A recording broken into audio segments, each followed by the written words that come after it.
Welcome. My name is Christy Rudelius Palmer, and I am the co-chair of Human Rights Educators USA. It's my great honor to introduce Eleanor Fierst, who is our wonderful honoree for this ceremony. She is the great-granddaughter of Eleanor Roosevelt and the daughter of Mrs. Roosevelt's oldest grandchild, Eleanor Roosevelt Seagraves. Anna has a professional background in publication, editing, and marketing, and managed the communications department at the Women's National Democratic Club. She is currently the board chair of the Eleanor Roosevelt Center in Val-Kill and started on the board in 2020. She is working hard to promote the values of the Universal Declaration of Human Rights. Her main goal now is to modernize one of ERVK's legacy programs. Anna is currently serving as the vice chair of the National Women's Foundation in Washington, D.C. She has raised two beautiful children in Bethesda, Maryland. And without any further ado, let's hear from Anna. Thank you, Anna. Thank you, Christy. That was a lovely introduction. And I just want to say good morning. It is such a pleasure and an honor to speak before you today and to feel like I'm a tiny part of this conference that examines the role that youth play in the support of human rights. I want to also send a shout out and greetings to Habib Malik, whose father was a critical partner of Mrs. Roosevelt's during the drafting of the Universal Declaration of Human Rights. So just to establish a little bit more, because people ask about that, how I'm related to Eleanor, it is through my mother, as Christy noted, who is the oldest and only daughter, also of the oldest and only daughter of Franklin and Eleanor. So with my limited time, I want to share a few reflections about first, a book written by Eleanor in 1933 that seems especially important to the goals of this conference. And secondly, while it would take many hours, as we all know, and surely Habib would agree, to thoroughly analyze the influence of the UDHR, I'd like to point out one or two of the 30 articles from the Declaration that helped millions of women and others in the post-World War II era to assert rights that in previous times were denied to them. In the aftermath of the most destructive war in human history, Mrs. Roosevelt considered her contributions and diplomatic skills behind the final acceptance through many, many battles and hundreds of meetings of this declaration to be her crowning achievement. And we celebrate its anniversary passage at the Eleanor Roosevelt Center every December 10th.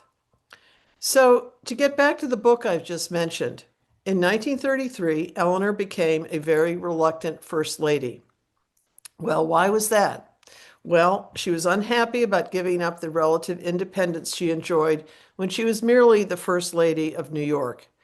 Due to FDR's polio and his lack of mobility, she had become during the 1920s a political activist, a speaker, a giver of hundreds of speeches, an unlicensed social worker, I have to add, and a great connector, finally, and maybe most importantly, to other like-minded and strong-willed women like herself. By the time FDR became president in 1933, as many know, America was in the depths of the greatest depression we had known, and Mrs. Roosevelt saw it as her personal responsibility to reach out to all citizens, but especially, in this case, the youth, who were on the ramble, on the run, didn't know where to go, didn't know what to do, and they faced a bleak future of severe unemployment and very limited prospects. The title of the book, It's Up to the Women, was a call to action to women who were almost always, in this case, and still sometimes are, the last hired and first fired, and were not used to thinking about their political rights. It was a clarion call to women who until 1920 had no official political power, but who often supported their families and communities with little to no recognition of their efforts. ER knew the only way she would survive this unofficial role that had been thrust upon her by her husband's ascendancy to the presidency was to use this public position and the power that went with it to encourage women to find their own voices and to take the steps that would give them, in effect, a place at the table. It was a book whose principal goal was to prod women to recognize their power, to organize, and to mobilize. During her remaining 12 years in the White House, as many of us know, she kept up a pace of civic and political engagement that, while it sometimes enraged her critics, as in, for an example, why couldn't she just stay home and cut ribbons at ceremonies?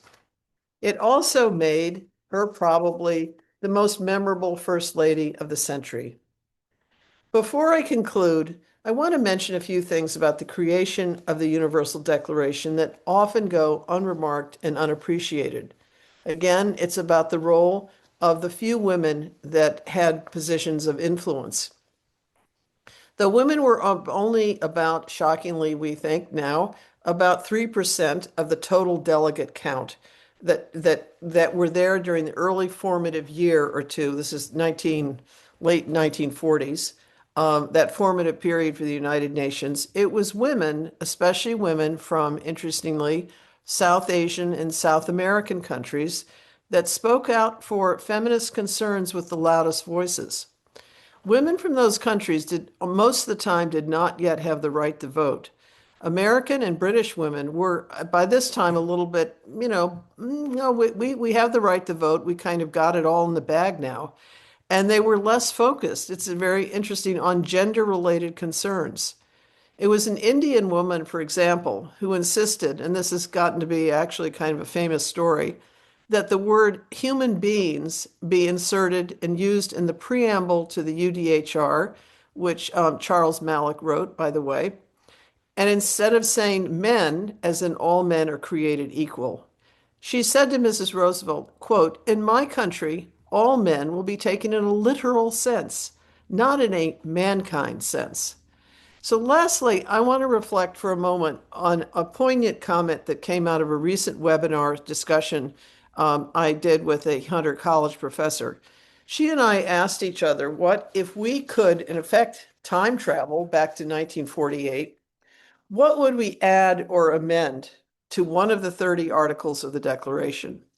At the top of her wish list, and it just seems farther away now, of course, than ever before, but this was her wish list. All humankind is entitled to peace in their own communities and in their own countries.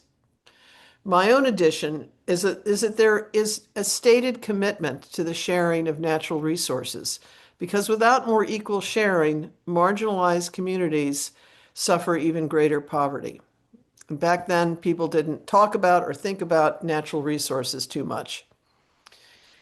Eleanor would remind us, however, as she did often in the collaborative settings that you all find yourselves or will be in for the next 2 days.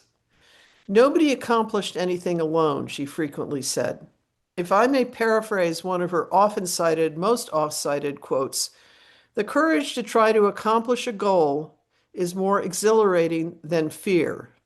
What we must do is to have the courage to look in the mirror that reflects us all. She was prescient about one important thing that is much discussed in the 21st century. Eleanor's observations on the changing culture of mid-20th century America was that we had suddenly become absorbed by screens. In this case, of course, TV screens. That's all it was. But she saw TV as an isolating factor in Americans' lives. In her last book from 1962, she cautioned American society also against our fascination with material goods. She asked us, what did that urge to possess more things say about our changing American values? So as I look over the subject headings for your conference, I am struck by the fact that except for the concept of Gen Z, Mrs. Roosevelt would totally understand and appreciate every one of these categories.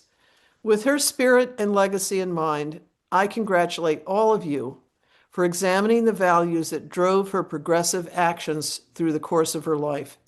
Speaking for the Eleanor Roosevelt Center in Hyde Park, I wish you all a thought-provoking conference that yields the kinds of conversations she asked of us all.